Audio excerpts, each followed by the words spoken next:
Hey! A letter from Jean! Looks like Durin's woken up. Let's go see how he's doing.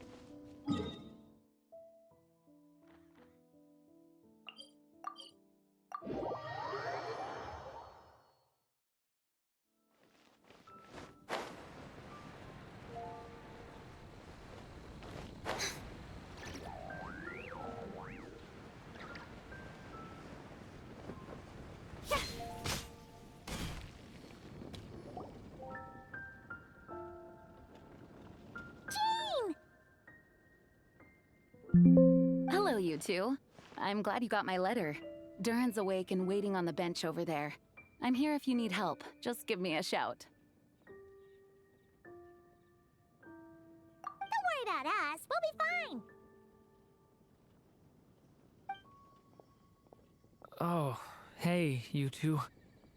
I just remembered what happened right before I passed out.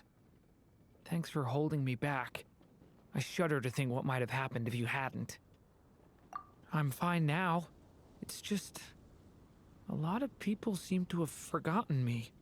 Don't worry. We'll figure out a way to fix this. Why don't you start by telling us what happened? It felt so strange. After I realized no one recognized me anymore, I suddenly felt like I'd completely lost contact with my body. Abyssal power lies sealed within this body I inhabit. So when I lost my connection to it, I lost control of that power too. It wasn't until I heard everyone calling my name that I was able to reconnect with my body.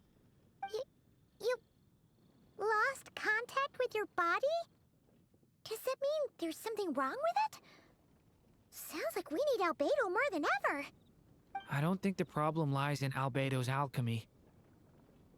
Huh. But then, why are people forgetting you? Guess that's what we need to figure out. That means we need Alice for sure. But it's been ages and she still hasn't been in contact. Now would be a really good time for a hint. How could the story's budding branches even hope to reach beyond the towering walls? Leaving the castle, the witch went off in search of the tallest, grandest tree in the whole world. High up in the canopy of that tree, she sought a resting place, a refuge where the little sapling might take root. Go to that place, for it was there that the sapling felt its first breath of wind. Huh? Was that another clue? Does that mean the story isn't over yet? Leaving the castle. It just occurred to me. If this story is all about my own experiences, then wouldn't what happened after I left Simulanka be part of it too? But how could she possibly know exactly what would happen? And even if she did, how could we know when the story was complete? Yeah. Since we can't reach Alice right now, we'll just have to get to the bottom of this ourselves. But first, we gotta figure out where this riddle wants us to go. The tallest, grandest tree in the whole wide world. Huh. The only place that ever gave me that feeling was the one I ended up in right after leaving Simulanka. They had great coffee there too, and so many books you'd never run out of things to read. Think about it. Our search in Mondstadt began in a library, right? Well, Sumeru City's got one of those too, and it's absolutely huge. What do you say? Should we try looking there? Huh. That does kind of make sense. And it's not like Paimon's got a better idea.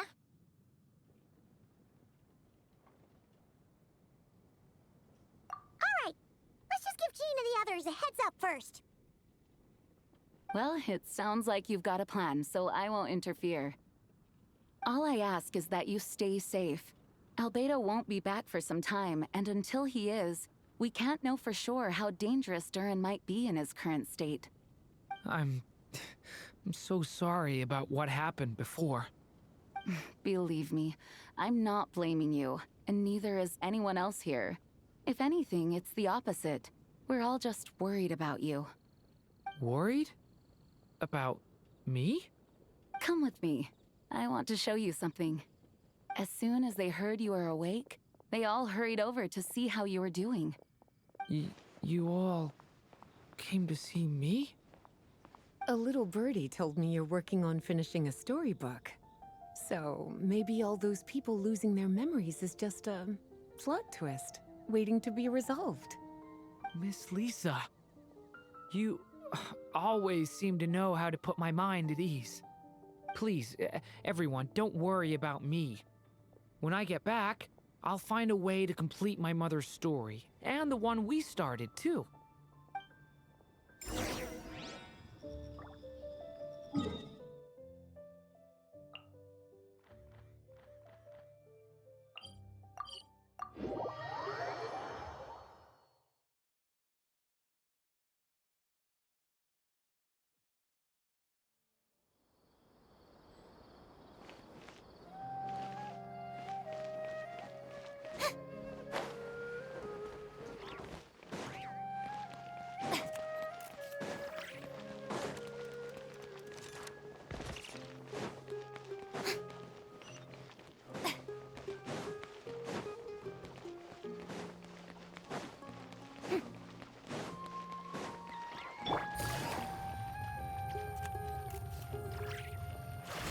Take it easy.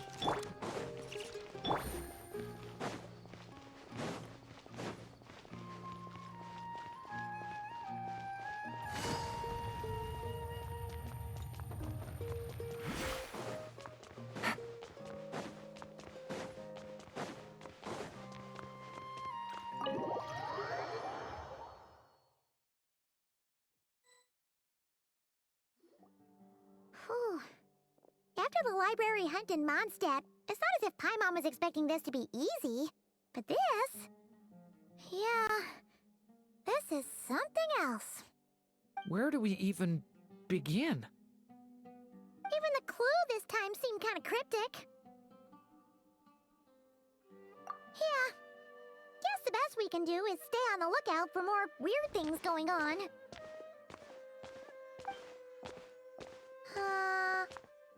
Huh? Sorry, what was that? I'm here to return Volume 5. According to the catalog, Volume 5 of this series is not available for loan. I can't accept the return of a book that was never checked out in the first place. Let me put it this way. My copy is complete. Yours, on the other hand, is missing large amounts of content. So you should swap it for mine instead. Sir, you have to understand. Managing a library is a serious business, and we have protocols in place for this kind of thing. I can't just replace an important volume in our collection based on nothing more than your word. Hey! Look what the Wandering Tom dragged in. Oh, it's you. And, what is it you're doing here? I'm a traveling scholar, as you know. Isn't a library the most natural place for me to be? Well, the last time we saw you was all the way in Notcry. Paimon just didn't expect to suddenly see you in Sumeru, that's all. There were some things I needed to come back and take care of. Some documents had gone missing, so I tracked them down, restored them to their original condition. And now, I'm here to return them. And considering what I'm planning to do next, it feels like a weight off my shoulders. What's going on with you, huh? You look like a kicked puppy. Hat guy. At least you haven't forgotten about me. What's that supposed to mean?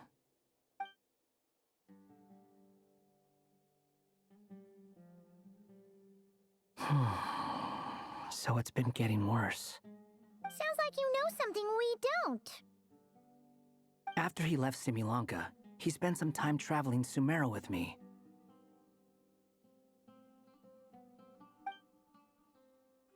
I was working on several texts at the time, and I stumbled upon something strange. Anytime Durin of Simulanka was mentioned, before long, the record would disappear. Which means all the remaining records on Durin are about the evil dragon that fell on Dragonspine. How did you even discover that? If I remember correctly, Hat Guy loved the time he spent in Simulanka so much that he started writing a travel log.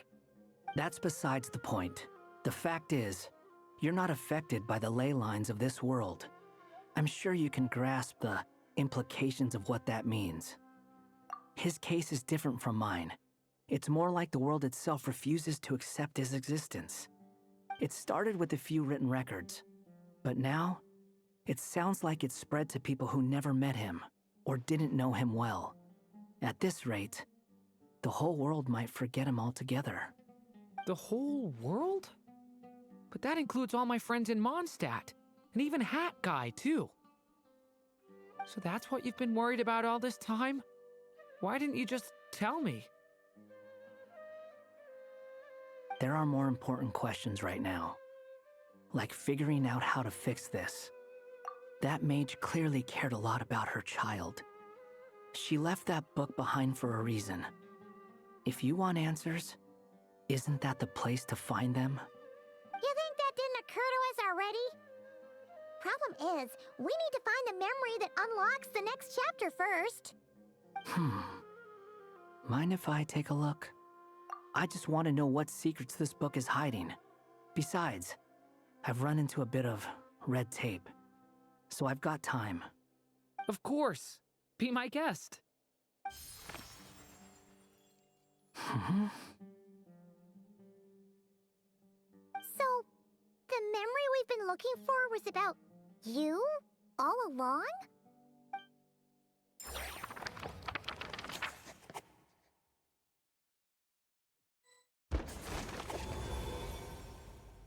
The little dragon became companions with a stray cat with dark blue fur. It was a friendship born of all they had in common. He left his castle at the stray's invitation, setting out to explore the world beyond its walls. There, he grew fond of the outside world, eager to make friends and share the story of his life. Taken by the dragon's story, the stray tried to write it down. But he soon realized that no matter how he tried, it would always warp into the evil dragon's tale.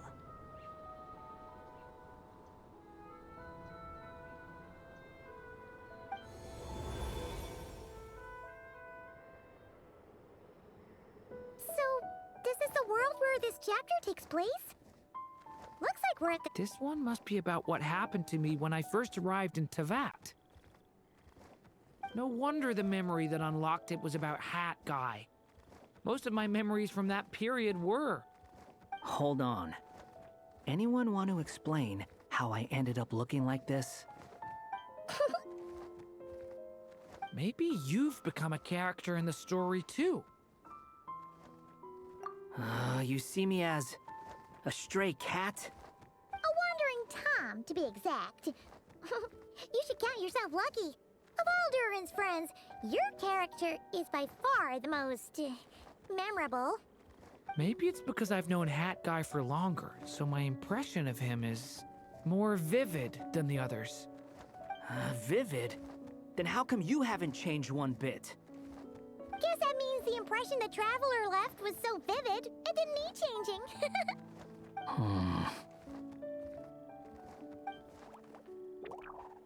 Hello, everyone! Ready for today's adventure? It's the storybook, Durin. Oh. So you're not playing yourself in this one? Does that mean the two of you have even more memorable roles to play? Where are we going today, kitty cat? Whatever. Just follow me. Same as always. Okie dokie! Can we chat along the way? If you have something to say, just say it. Was that seriously how the two of you communicated when you first got here? Yep. Anyway, how do we get ourselves out of here? Usually, the narrator gives hints to help us figure out what to do. Speaking of which, about time we got some of those, don't you think? The story's vines had woven themselves together into a giant tree, the boughs of which a little storyless dragon now paced, homeless among its leaves. He had to find a way to leave this place and set off in search of a home of his own. If he stayed, the world would erase him from its memory altogether. To leave this place? But where am I supposed to go? The little dragon felt completely lost. Just like the vines, the road ahead branched off into different directions, twisting and turning before disappearing into the mist. But as luck would have it, a prophetess waited up ahead. Perhaps she might know where each path might take him.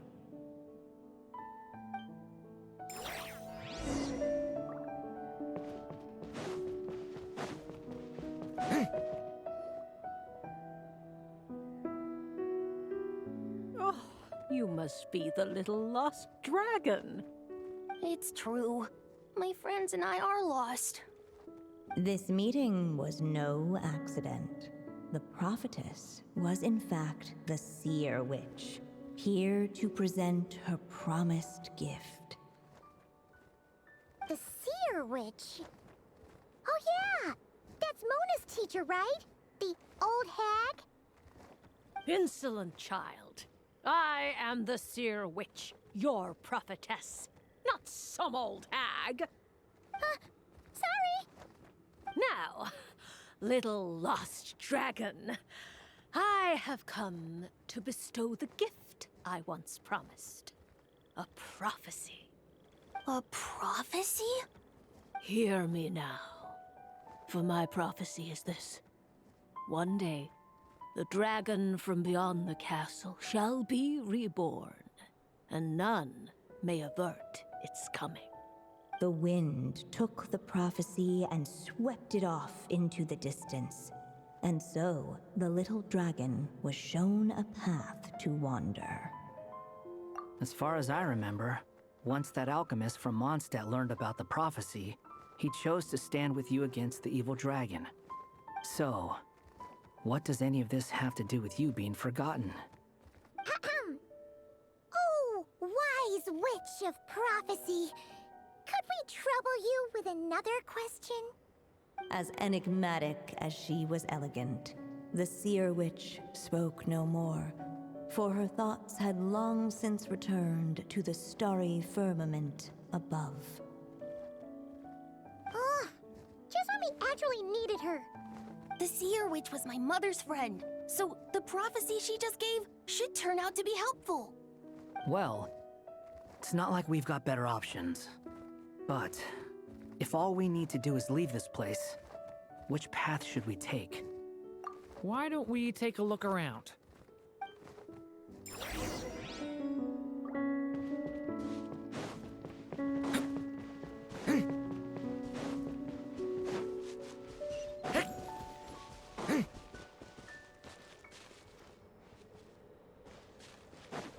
The wind kept blowing, but the little dragon had not yet resolved to follow it. Before him lay a foggy path, and where it might lead he could not tell.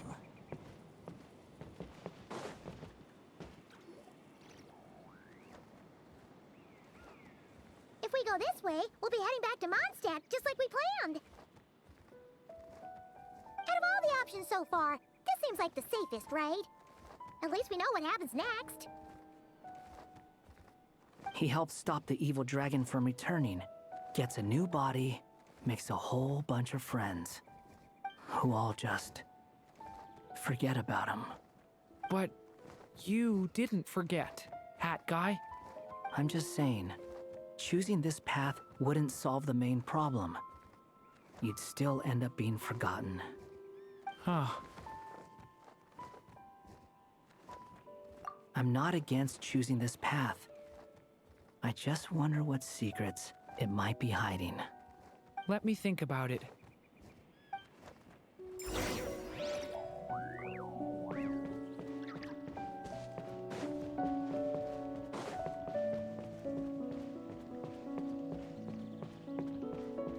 I still think you should keep going, little dragon. If you leave the castle, you can accomplish something amazing and make a bunch of friends along the way. Really? Then let's go! Unable to preserve his story, the little dragon wandered astray. Fortunately for him, a certain prophetess had left behind a prophecy to guide him. The wind took the prophecy and swept it off into the distance, and so the little dragon was shown a path to wander. Following the wind's guidance, the little dragon made his escape. In turn, the prophetess affirmed the little dragon's choice, leaving an extra secret as her parting gift. Now that you've made up your mind, I shall keep my promise by explaining Fate's little trick.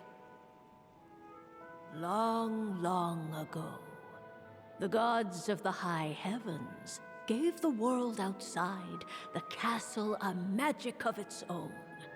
They called it storytelling. It was a magic of almost unshakable power that governed how people met, grew close, and understood one another. Each person had a story meant for them and them alone. One whose ending was written in the heavens long ago. In truth, your story and the evil dragons are simply two versions of the same tale, and that is something the magic of storytelling cannot abide.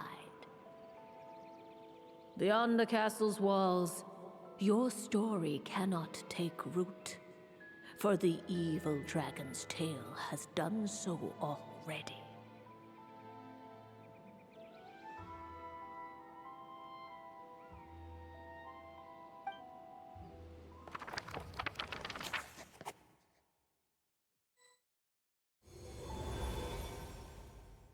So, that was the secret? Huh. You still don't get it? Simulanka Durin and Tevat Durin share a special kind of connection. Their fates are mirror images of one another. While they were in two separate worlds, there may have been some mutual influence, but their fates were independent. But when Simulanka Durin came to Tevat, a version of his fate already existed there. So, how can two fates exist at the same time? The answer is, they can't. The rules of this world don't allow it. You can't return a book you never checked out in the first place. So, what's Durin supposed to do? Those mages seem to have come up with quite the ingenious solution.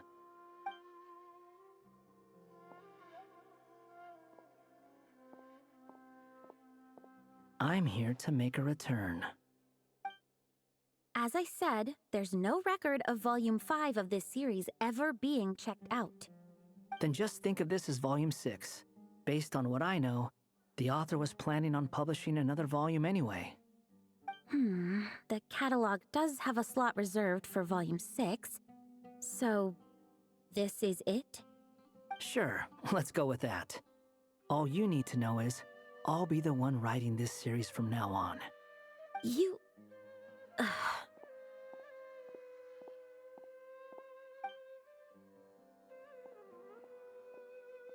are you up to this time? Remember the red tape I mentioned before? Well, I just took care of it. Now, I guess you'll be off to see your alchemist friend? It should be pretty obvious by now. He has the answers you're looking for.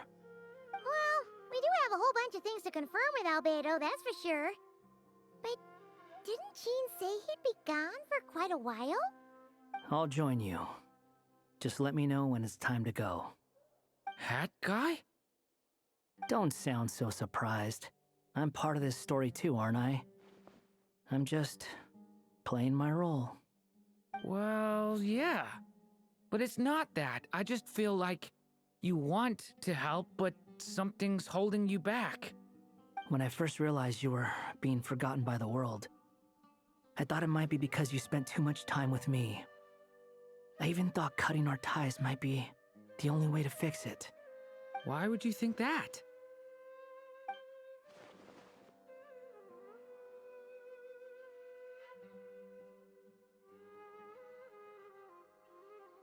It doesn't matter now. Judging from the answer this book has given us, I was probably overthinking it.